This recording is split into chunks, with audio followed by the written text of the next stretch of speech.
Ethnic and tribal differences have always existed among South Africans. During the 70s to the 90s, the apartheid regime of South Africa exploited these differences, employing a strategy of divide and rule to maintain its authority. Rivalry between the African National Congress and the Inkatha Freedom Party in the provinces of KwaZulu-Natal and parts of Gauteng bear testimony to many politically motivated killings at the time. The highest number of killings occurred during the run-up and aftermath of the first national democratic election held in 1994. Parts of the country are reeling from days and nights of public violence, destruction. The narrative of political intolerance continues to plague South Africa.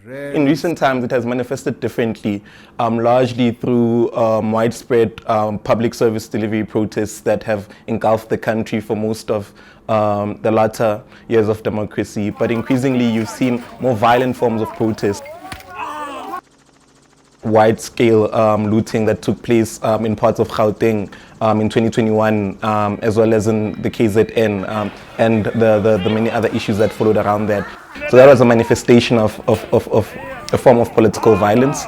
But then increasingly since the early 2000s, you've had an increase of political violence that takes shape in the form of intimidations, threats of assassinations, and actual assassinations at a political sort of an administrative level.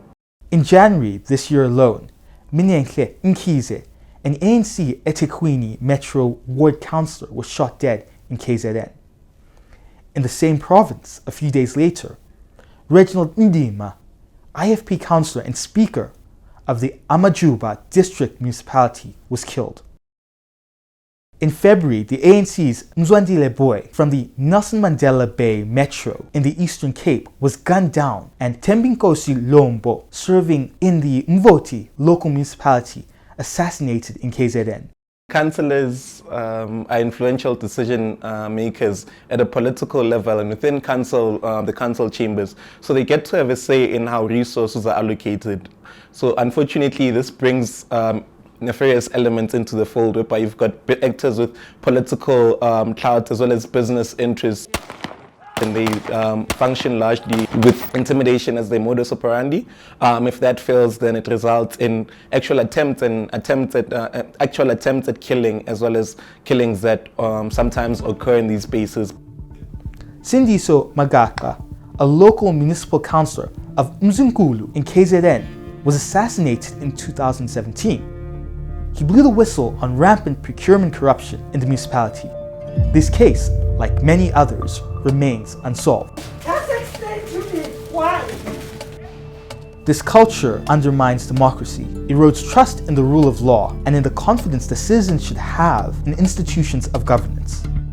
The issue speaks to the perpetual and consistent hollowing out of law enforcement and state intelligence institutions. So those must be strengthened. The police must play a more active role. But essentially at a political level, it needs for a re-articulation of a commitment to tolerance and sort of ethical leadership and principles.